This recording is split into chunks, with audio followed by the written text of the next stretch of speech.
They say the devil's in the details, but I found him tucked neatly behind a corporate access badge clipped to a blouse I'd never seen before, hanging in our closet, still reeking of cologne I didn't own. Now, I don't mean I'd never seen it before in the casual, husband is clueless about women's fashion kind of way. I mean it was tailored, a sharp, violet silk piece with a brand tag that made my visa sweat just looking at it, and my wife buys everything on clearance or whines about Target not having her size. I pulled it out, held it up to the light, and there it was, a little card tucked in the breast pocket, shaped like a business card but handwritten, like something out of a bad rom-com. It read, "You crushed it today. Watching you lead the meeting was distracting. J." I stared at the loop of the J like it was some kind of glyph from a forgotten language, the kind that summoned demons. Here's the kicker. She hadn't even started the job yet. Not officially. Her dream opportunity, this new leadership role that required us to pack up our lives, leave behind my 10-year career, and move 3 states over because she couldn't say no to her future, it didn't begin for another 2 weeks. She was supposed to be in onboarding sessions, HR paperwork, company culture videos, the usual boring bureaucracy. But apparently, between welcome to the company and here's your desk, she had time to climb into her boss's lap and rehearse a few extra lines for the company mission statement. I didn't rage. I didn't scream. I didn't even touch the card, just snapped a photo of it with my phone and carefully slid it back like I was preserving a crime scene. That night, I made dinner. Her favorite, rosemary chicken, truffle mashed potatoes, and wine she always pretended to understand. She came home glowing, practically levitating, saying her boss called her the missing link their team needed. I smiled. I asked questions. I even toasted to her success, watching her drink with the kind of thirst you only earn from sitting in boardrooms. Then I asked her sweetly if she had bought something new to wear to the office. She blinked, like a deer watching a car barrel toward it with Beethoven blasting from the radio. "Oh," she said, "just a couple of basics." "You know." I nodded. Of course I knew. I was the one folding her basics while she was out test-driving executive privilege. The next morning, she left early again, showered and spritzed, and humming some trashy pop song like she was starring in her own redemption arc. I kissed her goodbye, told her I was proud of her. She smiled like a queen being handed her crown. The moment the door clicked shut, I began laying the bricks of the mausoleum she'd buried our marriage in. I opened my laptop, created a new email address, and started building a private digital dossier, timestamps, photos, GPS logs from our shared family app, screenshots of her calendar versus her actual locations. I downloaded LinkedIn profiles of everyone in her department, matched names, matched faces, and I found him, Jay, a VP of operations. Married. 2 kids. Likes cycling, leadership seminars, and apparently married women with ambition. Over the next week, I became a ghost in my own home. She thought I was sulking, adjusting to the new city, grieving my job. I let her believe that. I played the role, made small talk, cooked, cleaned. I even suggested we go out one night to celebrate her first paycheck. She said she had to work late. I told her I understood. Then I turned off the lights, sat in the dark, and watched her location ping in a hotel parking lot 15 minutes away from the office. I took a screenshot. Another log in the folder I titled Justice. There was no rage, no bile in my throat, just the cold arithmetic of inevitability. I wasn't going to confront her. Not yet. I was going to let her win for a little while. Let her believe the affair had gone undetected. Let her revel in her upward mobility, soak in the fantasy that she had it all, the new job, the status, the promotion, the man with the corner office. I kissed her when she came home, still smelling like lobby soap and borrowed time. I asked how the late-night strategy session went. She lied without flinching. I made her tea. Asked about her goals for the quarter. She said her boss wanted her on a big campaign, something that would change her trajectory. I told her I was happy for her. I even suggested she start journaling this new phase in her life. She might want to write a book someday. And in that moment, watching her sip tea from the mug I gave her on our anniversary, I realized something. She had no idea the crash was coming. No clue that the air beneath her had already thinned. I was the good husband again, supportive and smiling, while she waltzed through a glass house with a sledgehammer tucked beneath her blouse. And I wasn't going to stop her. I was going to watch her dance until the walls came down. At first, I told myself it was just the stress of the new job. She was up early, always dressed sharp, heels clicking through the hallway like punctuation marks in a language I no longer understood. She still kissed me goodbye, still said, "Love you," before walking out the door. but it felt like she was kissing a child or a pet, something that existed in her life but wasn't really in it. The first time she said she needed a weekend, just to recalibrate, I even encouraged her. Go ahead, I said. Take time for yourself. You've earned it. She booked a cabin 2 hours out of the city, claimed it was for journaling, yoga, introspection, whatever that meant. She left on a Friday evening with a duffel bag and a playlist labeled Me Time. I didn't ask questions. I didn't want to be that guy, the insecure husband pulling at loose threads. But when I watered her car's windshield the next morning, something she always forgot to do, I found a phone charger in the passenger side door. Not hers. It was one of those rugged, industrial types, the kind marketed to outdoorsy men. I turned it over in my hand and felt the tiniest hairline fracture creep through my trust, a silent, invisible splinter. She returned Sunday evening smelling like firewood and leather, eyes glowing like someone who had touched God or someone else. She talked nonstop about her inner clarity, about how silence has power, and nature helps her remember who she is. I smiled and nodded, as if her remembering who she was didn't mean she was forgetting who we were. She ate quickly that night, left the dishes in the sink, and went to bed early with a vague, I've got a lot on my mind. I lay awake listening to her sleep, the distance between us more oppressive than the mattress could contain. In the following weeks, she started using words I had never heard her use before, not in arguments, not in therapy, not even in her most self-righteous moods. Words like alignment, sovereignty, energetic space.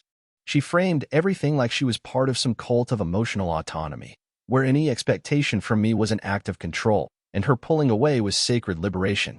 I asked if she was okay. She smiled too hard and said, I'm better than I've ever been. She started taking long walks at night, alone, even when it rained.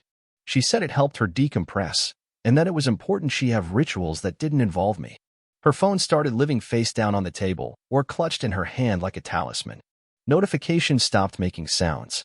Her texts became abrupt, emoji-heavy, the kind of communication you send someone when you want to appear loving without investing effort. I told myself she was just overwhelmed. I tried to be helpful, cleaned more, cooked more, even started doing her laundry again, until one night I found a receipt in the pocket of a coat I'd never seen her wear before. A boutique perfume store. Not her usual brand. A scent with a name I had to Google to pronounce, something musky and French and unapologetically seductive. The date on the receipt was the same night she told me she was at a women's circle exploring body confidence. I didn't confront her. I couldn't. Not because I didn't want to, but because some fragile part of me needed to believe this was just a phase, a chrysalis before some glorious rebirth that would still include me. I started writing down every odd thing she did, not out of spite, but because I needed proof I wasn't going crazy. Her gym bag started including shoes she hadn't worn in years, heels, not sneakers. Her makeup routine doubled in length, but only on the days she had internal meetings. She started skipping our weekly movie nights, claiming she was too tired for screens. And yet, her screen time usage jumped every single week. I only knew because our phones were still linked on the cloud, a fact she seemed to have forgotten or stopped caring about. Then one day, I came home early and found her standing in the kitchen, talking to herself, or so I thought. She was laughing, but there was no phone in her hand. Just earbuds. She quickly yanked one out, smiled awkwardly, and said she was listening to a podcast. When I asked which one, she blinked, clearly stalling, then said, The Boundaries Queen. I searched for it later. It didn't exist. I didn't ask her again. The next morning, her Instagram was gone. Not deleted, just gone for me. She had blocked me. I knew it because I could still see it from an anonymous browser. Photos of sunsets, wine glasses, books about reclaiming identity, and in one post, a black and white picture of a man's silhouette by the lake. Captioned, Some souls recognize each other in silence. I stared at it for minutes. Zoomed in. Compared shadows. Checked the metadata. It had been taken during her cabin weekend. My heart thudded once, then went still, like a warning shot had been fired inside my own chest. Still, I said nothing. I kissed her goodnight. I asked about her day. I told her I loved her. I smiled when she did, even though her smile no longer reached her eyes. She didn't leave me, not yet, but I could feel it. She had already packed her heart and taken it somewhere I wasn't invited. It happened on a Thursday, the kind of forgettable weekday where nothing was supposed to happen at all, the sort of day designed by the universe to lull you into false security. She was in the shower, steam rising under the door, singing softly to a song I didn't recognize. Her phone buzzed on the nightstand. screen lighting up like a flare in a battlefield. I wasn't snooping. I wasn't even looking for anything. But the name that popped up was impossible to ignore. Just one letter, J, again. No last name. No emoji. Just a sterile, one-letter monogram that felt more intimate than 1,000 love poems. The message preview was short, surgical. I still taste you. My office door's unlocked if you. It stopped there. Cut off mid-sentence. My blood didn't rush. My breath didn't hitch. I felt nothing. Not the kind of numbness that precedes a breakdown, but the glacial stillness of a man who realizes the house has already burned down and he's just now noticing the ashes in his lungs. I picked up the phone, turned it over in my hand. No lock screen. She trusted me, or had stopped caring entirely. I scrolled up. The thread was short, clinical, but devastating in its simplicity. Just cold, factual arrangements. Times, places, confirmations. They weren't sloppy. They were practiced. This wasn't new. This wasn't spontaneous. This was a routine. Then I saw the worst part, not a message from him, but one from her, 3 nights ago. He suspects nothing. I almost feel bad. I read it twice, then again. I almost feel bad. Almost. I stood there, the phone in my palm, her voice humming from behind the bathroom door, and I realized I wasn't angry, I was embarrassed.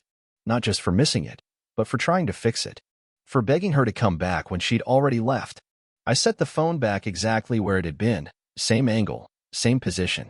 I stood by the bed, motionless, listening to the sound of water hitting tile and her soft, contented humming, like nothing was wrong, like she wasn't a person capable of splitting herself in two and discarding the version she didn't need anymore.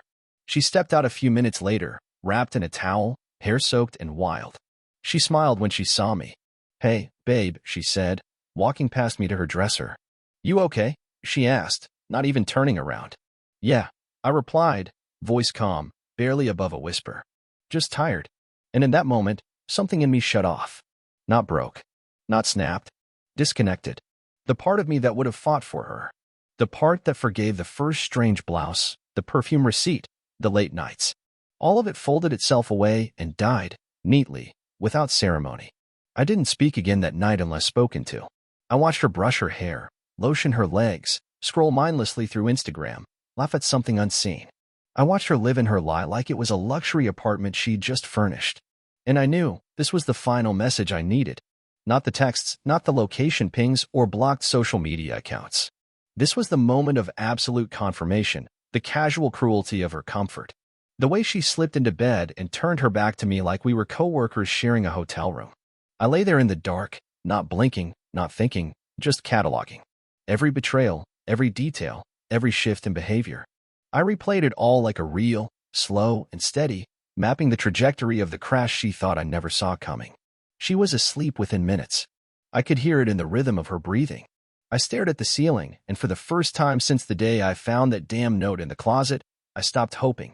I stopped wishing she'd change, or come clean, or wake up crying in guilt and beg me to forgive her. That man, the man who would have accepted an apology, was dead. And in his place was someone else. Someone colder. Smarter. Someone she'd never seen before. I wasn't going to scream. I wasn't going to confront. No drama. No accusations. I would be kind. I would be supportive. I would be everything she needed me to be, until I wasn't.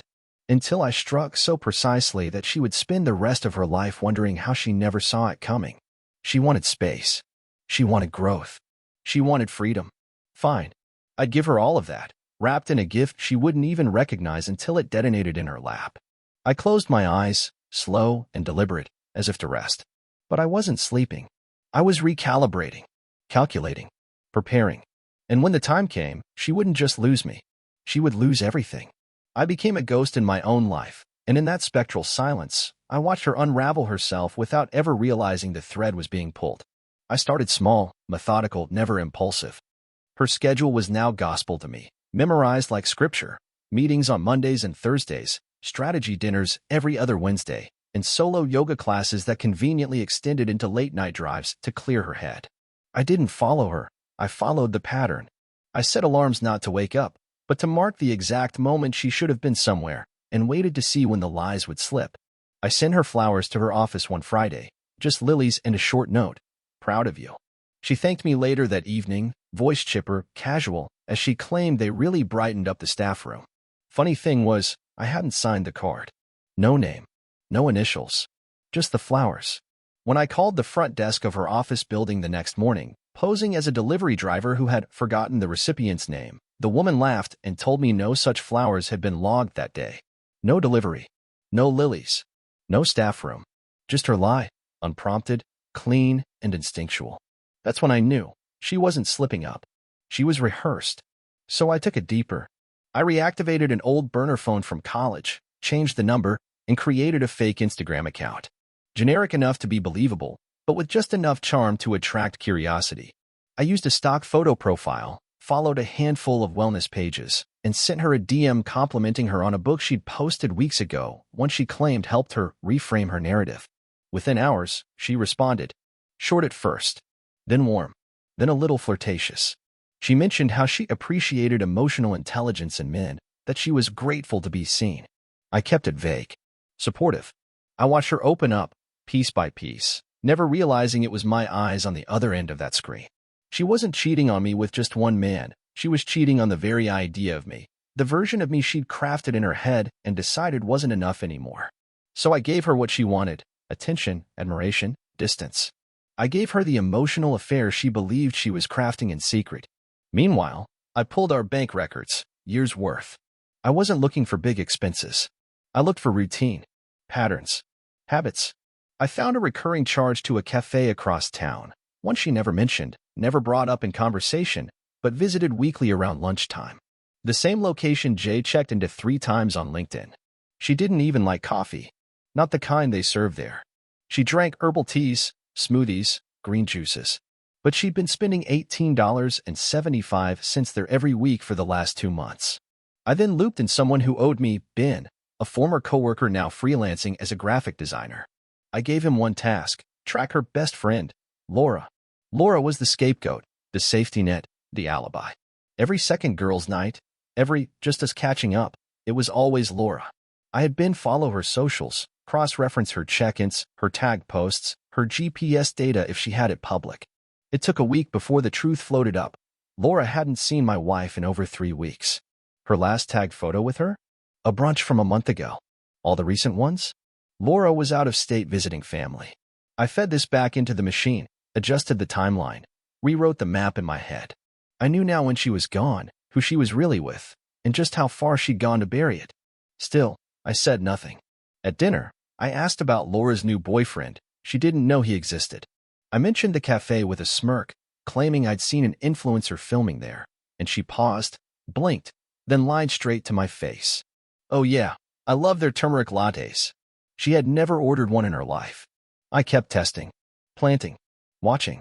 One night, I told her I might be traveling soon for work, just floated it as an idea. Her face lit up just a little too quickly. She covered it well, but I saw it, a flicker of relief, a breath she hadn't realized she was holding. That might be good, she said, for both of us. Some space. I smiled. Agreed. Told her it might be good to miss each other a bit. I was laying groundwork now, constructing the narrative she wanted to believe. That I was slipping, emotionally distant, that I no longer cared. I was handing her the rope and letting her tie the knot herself. She thought she was the puppeteer, but the strings had already been swapped. I tracked her calendar changes. Noticed when meetings became tentative, when yoga was rescheduled around last-minute conference calls. I even installed a small motion detector behind the bookcase near our entryway, just a cheap tool synced to my phone. Every time she left, every time she came home, I logged it all. I built a timeline so watertight, I could have defended it in court. And still, she had no idea. She laughed with me at dinner. She kissed me in passing. She left her dirty dishes in the sink like nothing had changed. But everything had changed. I wasn't her husband anymore. I was her reckoning, wearing his old skin, moving through the home like a ghost she didn't realize was watching. I didn't want revenge anymore. I wanted precision. I wanted devastation with the elegance of a scalpel, not the chaos of a sledgehammer. And when the time came, I wouldn't just expose her. I'd dismantle her entire world with the same calm cruelty she used to erase me. It happened during her company's quarterly networking mixer, one of those pretentious events held at a rooftop bar downtown where people with name badges pretended they weren't dying inside. She insisted I come with her, said it would mean a lot, that people were asking about the mysterious husband. her tone coated in a strange kind of desperation I hadn't heard before. I agreed, dressed sharp, smiled politely, shook hands, laughed at jokes I didn't find funny. All the while, I kept an eye on her, and on him. Jay, the VP. Tall, polished, with that smug confidence of a man who thought he owned every room he walked into. She tried to keep her distance at first, but every time she glanced his way, it was like her body betrayed her. The tilt of her head, the twitch of her lips, the way she touched her own wrist absent-mindedly, like recalling the pressure of someone else's fingers. I waited until the crowd had thinned, until the buzz of the evening was mellowed by overpriced cocktails and half-hearted applause for a speech no one cared about. Then I asked her if she wanted to take a photo with me, something cute, just for us, on the rooftop with the skyline behind us. She agreed, too quickly. I handed my phone to one of her colleagues, a nice girl named Kelly who always looked like she knew too much and said too little. I smiled, held my wife close. The camera clicked. Then I said, "Wait, just one more." I turned to Kelly, looked her in the eye, and said, "Open the Photos app. Scroll back to the last video." My wife froze, arms still wrapped around my waist. "What are you doing?" she asked, voice tight. "Showing everyone your best angle," I said calmly. Kelly hesitated, then tapped the screen. The video began to play. It was short, grainy, but unmistakable, shot from across a parking lot, through a car window, angled just right to show my wife exiting a hotel elevator. Her lips were on Jay's, her hands around his neck, the name badge still clipped to her purse. 38 seconds of silent betrayal, ending with the two of them disappearing into a hotel room. I didn't take my eyes off her as it played. Her hand dropped from my waist. Her face collapsed inward like a structure hit from the inside. "It's not what you think," she said too quickly. That was from a company retreat. We were talking, we were both drunk, it was a mistake." Her voice was shaking now. "You recorded me? That's sick. That's controlling. You're paranoid. You don't trust me because you never supported me, never believed in me, never gave me space to grow." She turned to Kelly, who had turned to stone, eyes still fixed on the screen. "Can you stop playing that? It's private." Kelly slowly handed me back the phone without a word. My wife's eyes darted around the room, checking who had seen, who had heard. Jay was nowhere in sight. He'd slipped away the second the video started. "Coward." She turned back to me, her tone shifting now, colder, sharper. "You think this makes you the good guy? You've been sleepwalking through this marriage for years.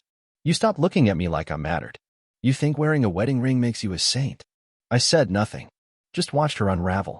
Then came the smile, the mockery, the bravado of a woman who thought she could still spin the wreckage into a victory lap. "So what now?" she said, arms crossed. "You dump me? You play the victim? Everyone here knows how hard I've worked, what I've been through. They'll never believe you. You'll just look like a bitter little man who couldn't handle a powerful woman finally choosing herself." I stepped closer, just enough that no one else could hear what I said next. "You're right," I murmured. "They will never believe me. But I'm not here to convince them. I'm here to let you know I already sent the video to your boss, to HR, to Jay's wife. And I made sure it was timestamped. So when you try to lie about when and where this happened, just remember, I was 3 moves ahead before you even started playing." She stopped breathing for a second, literally held her breath like the truth might slide past her if she didn't inhale. Her eyes flicked wildly, calculating how much she had to lose, what she could salvage, how fast she could spin this into damage control. But the fear was there now. Real. Raw. No more pretending. No more smirking. Just a woman who suddenly realized she wasn't untouchable. "You don't have to do this," she whispered, almost pleading. "We can talk. Just not here. Let's go home and talk." I looked at her for what felt like a long time, studied her face like a stranger's. "This is home," I said. "This moment. This truth. Everything after this is just you learning how it feels to be on the other side of your own choices." And I didn't leave. Not yet. I stood there, in the middle of her kingdom, surrounded by the crumbling walls of her carefully constructed lies, and let the silence stretch, thick, heavy, suffocating. She shifted on her feet, as darting for an escape, but I didn't move.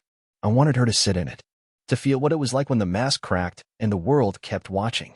She came home that night like a storm that had been delayed, every movement jagged with the weight of unspent fury, the kind that builds in silence and explodes in chaos. She slammed the door, threw her purse across the room, kicked off her shoes like they'd betrayed her, then turned to find me exactly where I'd been, sitting at the kitchen table, calm, still, unreadable. That's when she started. "You planned this. You set me up. You ambushed me in front of everyone like some passive-aggressive little boy throwing a tantrum because he couldn't keep his wife's attention. Her voice cracked as she paced, gesturing wildly, trying to find an angle, a foothold, anything that would let her regain the ground I'd ripped out from beneath her. You don't get to do this, she snapped. You don't get to play the martyr when you've been dead inside for years. You didn't even notice me anymore. I had to go somewhere else for affection. I deserved to feel alive again. I didn't flinch. I didn't respond. Just sat there, watching the unraveling of a woman who had spent so long controlling every narrative that the absence of an audience was eating her alive. Say something, she shouted, voice trembling with frustration. Don't just sit there looking smug like you're better than me. I finally met her eyes. I'm not better than you, I said slowly. I just never pretended to be something I wasn't. She recoiled like I'd slapped her, stunned by the simplicity of it. Then the real bout came. You smothered me, she hissed. Every day, every moment, it was like living with a shadow. You never made decisions. You never took risks. You just existed. Like furniture. This house, this life, it was a grave, and you were already buried in it. I tilted my head slightly, not hurt, not even angry, just studying her. And still, I said, you needed me to keep the lights on while you were out making memories with someone else's husband. Her mouth opened, closed, like her tongue couldn't find the right life fast enough. She tried another route. You were boring, she spat. Predictable. I needed adventure. You couldn't even hold a conversation without bringing up bills or schedules or errands. Where was the passion, the mystery? You used to be exciting. You used to be someone. I leaned back, arms folded. No, I replied. I used to be yours. And that was enough, until your ego needed more than a man. It needed a mirror. She started pacing again, faster this time, her hands flying to her temples like she could physically massage a better excuse into existence.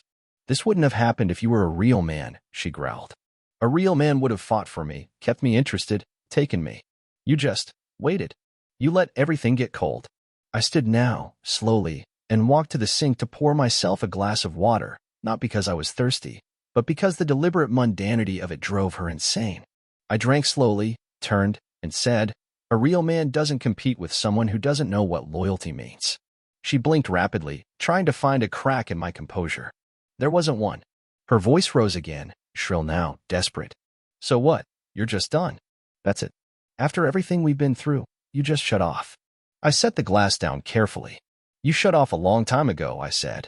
I just finally realized I was the only one keeping the power on. She stepped closer now, eyes glinting with the last desperate spark of a woman who had always believed she could talk her way out of anything. You're going to regret this, she whispered. You're going to be alone, and when you are, you'll remember that I was the only one who ever really understood you. I looked down at her, and for a moment, I saw it, the fear. Not of being caught, but of being irrelevant, of being powerless in the face of someone who no longer needed her validation. I'd rather be alone, I said, than share a bed with someone who trades truth for attention. She stepped back like my words had weight, real weight, and she could feel the bruise already forming. Her mouth opened again, ready for the next round, but nothing came out. Just a shallow breath, then another, and then silence. I returned to the table, sat back down, opened my laptop, and continued as if she were a passing breeze. She hovered in the hallway for a minute more, waiting, hoping for some last flicker of emotion. A raised voice, a tear, a plea. But there was none. There was nothing left in me she could manipulate, no soft part to sink her claws into. That was what truly broke her. Not the exposure, not the shame, but the realization that I was no longer reachable, that her words meant less to me than the quiet hum of the refrigerator. And so she stood there, reduced to echoes, slowly realizing that the game was over and she had lost, not because I destroyed her, but because I simply no longer cared if she survived the wreckage. The morning after her last attempt to bait me into a reaction, I woke before sunrise, showered, dressed, and left the house without a word. I drove to a small, unremarkable office on the edge of town, discreet, quiet, just the way I needed it.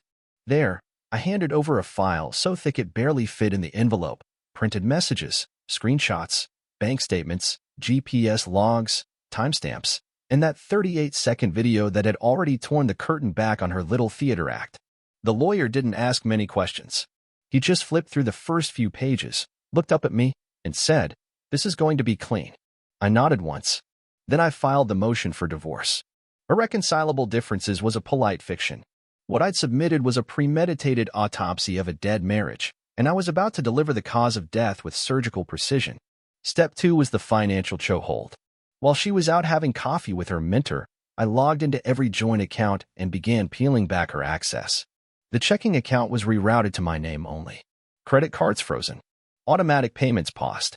I contacted the leasing company and reclaimed the car, technically mine anyway. A call, a signature, and her precious BMW was set to be repossessed in 72 hours. I transferred the utility bills to her name. Every subscription, every streaming service, even the damn grocery delivery, all under her card now. By the time she tried logging into anything, it would feel like the house was rejecting her in real time. Then came the professional strike. I wasn't reckless. I didn't send anything to the entire company. Just a carefully constructed email to HR and the company's ethics committee, anonymous, clean, with attachments. It included the hotel footage, the date, and a short summary of her ongoing affair with a superior, including time card discrepancies and potential workplace violations. I knew Jay had enemies. I just gave them a bullet to fire. She wouldn't be fired immediately, that's not how corporations work, but the investigation would hang over her head like a guillotine. One wrong move, one misstep, and she'd be gone. Next, I wrote a letter, not an email, not a text, but a formal letter, and mailed it to her parents. No emotion, no blame, just facts, dates, screenshots, a brief explanation of what had happened, and a polite note stating that I would not be attending the holidays this year. I attached a printed copy of the video, sealed in a separate envelope marked, "For your understanding." I didn't care what side they took, but I wanted them to know who their daughter had become. I didn't scream on social media. I didn't post cryptic quotes or call her out publicly. That would have been too easy, too obvious. I wanted her to feel the silence, to wonder who knew and who didn't. I wanted her to walk into a room and feel eyes, not of admiration, but of suspicion. The collapse would be slow, quiet, iced over. By week's end, the lawyer had filed for temporary sole possession of the home. I submitted security footage, motion logs, and evidence of her extended stays elsewhere to build the case. While she was sleeping, I began boxing her things, only what was truly hers. I cataloged every item, labeled the boxes, and placed them neatly in the garage. I even printed a checklist. I didn't touch her vanity, didn't break anything. I wanted the room to look just as she left it, until the locks changed. I left a single key in an envelope taped to the front door with the words 72 hours written in bold black ink. She hadn't even realized she was being evicted yet, but the paperwork was already filed. The court date was set. The judge had reviewed the evidence. All that was left was execution. I contacted mutual friends, the few we had left, and calmly explained that things were ending, that I wouldn't be attending gatherings for a while, and that if they wished to know why, I'd be happy to share the truth in private. Two asked. I showed them the footage. One cried. The other cursed her name and offered to help move boxes. I declined. This was mine to finish. The final layer of the plan was psychological. I stopped speaking, not out of anger, but discipline. She asked questions. I gave nods. She threw insults. I blinked. She tried to seduce. I turned my back. Every word she said bounced off me like pebbles against steel. She accused me of manipulation. I smiled. She begged me to talk like adults. I walked away. She screamed that I was destroying her. I didn't need to respond, because she was already doing it herself. She still thought she had time to fix it, to twist it, to recover. She didn't realize the last domino had already been flicked. I wasn't waiting anymore. I was watching the house burn from the outside, sipping coffee, flipping pages. The revenge wasn't loud. It was a whisper that echoed longer than any scream. And the beauty of it was simple. I never had to raise my voice to end her world. It was her company's end-of-quarter celebration, a semi-formal cocktail event held at a downtown hotel ballroom, the kind of thing she used to beg me to attend so she could parade me around like a prop, her rock, her supportive husband, the man behind the successful woman. This time, I accepted the invitation without hesitation. She was suspicious at first, tried to gauge my tone, asked me twice if I was sure I wanted to come. I told her I was proud of her. She smiled, but her eyes didn't believe me. She dressed like she was preparing for war, black dress, crimson lips, heels that clicked with intent. But her hands trembled slightly when she adjusted her necklace, and I noticed. I noticed everything. We walked in together, hand in hand, her posture straight, her smile ready, the queen entering her court. Except tonight, The court wasn't hers anymore. The whispers began almost instantly. Subtle, muted, but undeniably present. I could see it in the side glances, the way conversations paused and resumed without her, how people who once rushed to greet her now looked away or offered tight, polite nods. Jay wasn't there. Not because he was smart, but because he was scared. HR had begun the internal investigation 3 days prior, and word had spread faster than wildfire through dry brush. She tried to carry herself with the same charisma, the same affected laughter and confident strut, but there was a crack in her foundation, and every second we stood there, it widened. Her boss, a woman who once praised her as the future of the company, barely acknowledged her, barely looked her in the eye. A colleague she once gushed about refused to shake her hand. And then there was Kelly, the coworker who had held my phone that night on the rooftop. She walked straight past my wife and hugged me. Tight, long, meaningful. "I'm sorry it had to happen like this," she whispered into my ear. My wife froze, still mid-reach for a glass of champagne. Her eyes darted between us. "Kelly," she said, forcing a laugh, "how much have you had to drink?" But her voice was pitched wrong, too high, too sharp. Kelly just smiled at her, nodded once, and walked away without another word. That was the first chip. Then came the second. Her phone buzzed. She looked down. Her face went pale. I didn't need to see the screen to know what it said. Jay had pulled the plug. He was stepping away from the company for personal reasons. Translation: he was abandoning ship. He was protecting his family, his reputation, his paycheck. And she? She was the leak. Then her sister arrived.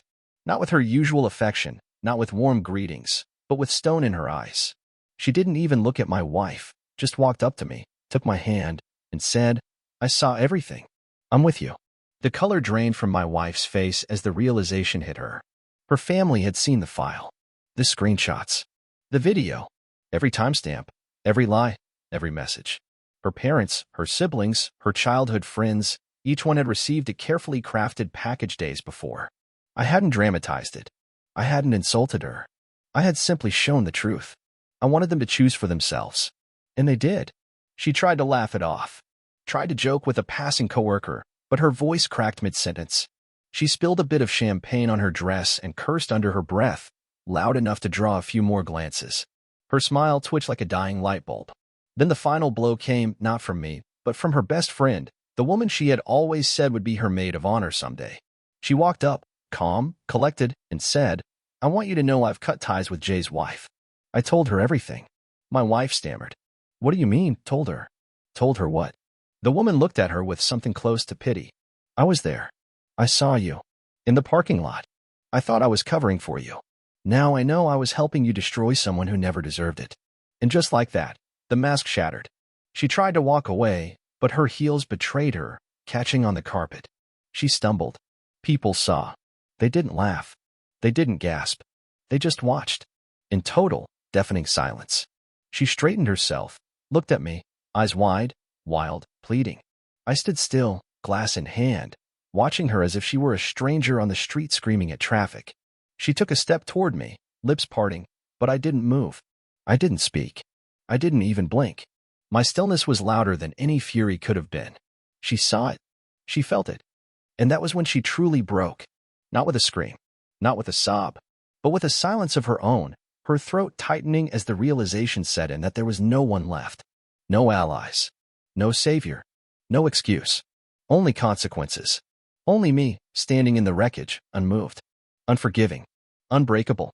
It happened 2 days after the company party, at her parents' anniversary dinner, a carefully planned family gathering at their home, the kind where fine china gets dusted off and old photos are passed around like relics of a time when things were simpler, honest.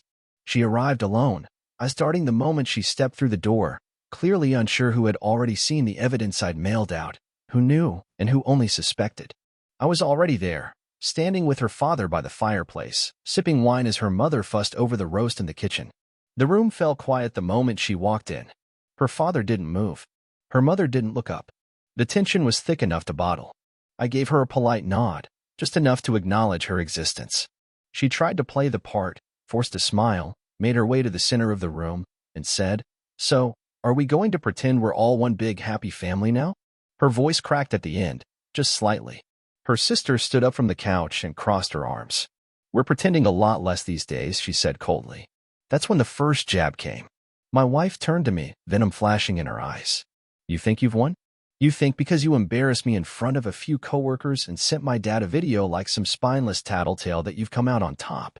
She laughed, shrill, fake. This from the man who couldn't keep a conversation alive for more than 5 minutes without mentioning a grocery list. You want a medal for finally showing a backbone. The room shifted. Her mother looked like she might faint. Her father tightened his jaw. I stepped forward, placed my glass on the table, and met her eyes. You didn't just cheat, I said, voice calm but loud enough to silence the room. You didn't just lie.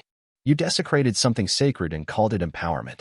You rewrote your betrayal as self-discovery and thought I'd applaud while you burned our life down. She blinked, jaw twitching. Don't act like you were some perfect husband, she shot back. You were cold. Distant. You stopped making me feel wanted years ago. I shook my head. No. I stopped applauding your performance. I stopped playing the audience in your one-woman show about how hard it is to be adored, supported, and still never satisfied. Her voice rose. You never saw me. You wanted a quiet wife, someone who'd just smile and say, yes, dear. No, I snapped, louder now. I wanted a partner. I wanted truth. Loyalty. I gave you everything, and you traded it for hotel sheets and parking lot kisses. Gasps. Her father turned away, muttering something under his breath. Her mother had sat down now, face pale. A cousin had started recording, phone raised just slightly, enough for me to see the screen light. Her sister stepped between us, but my wife shoved her arm away. Oh, let's not pretend you all didn't love watching this happen, she barked at the room. Finally, the golden girl falls. You all get your petty revenge, your told you so moment. Are you happy now? No one's happy, her father said quietly. We're just relieved the truth finally caught up with you. That silenced her for a beat. Then, like a drowning woman grasping at anything, she screamed. It was your fault. Pointing at me. You were boring. You made me feel invisible. You planned everything, controlled everything. You suffocated me until there was nothing left. I took a step closer, eyes locked on hers. And yet, I said, you still needed my money, my roof, my reputation to cheat in peace. You used me as a pedestal while you reached for someone lower. And now you're mad because I stepped off and let you fall. Her voice broke then, truly broke. You're destroying me, she said, almost a whisper, eyes glassy, mascara trembling. You've turned everyone against me. I nodded slowly. No, you did that. I just stopped covering for you. Silence fell again. Then a door opened, and in walked Jay, disheveled, clearly not expecting to walk into a minefield. Her eyes widened. You shouldn't be here, she hissed at him. He stopped short, looked at the room, and realized instantly what was happening. I turned to him, nodded once. You should leave, I said. Before someone starts asking about corporate policies on workplace affairs and abuse of power. He turned and vanished before she could say another word.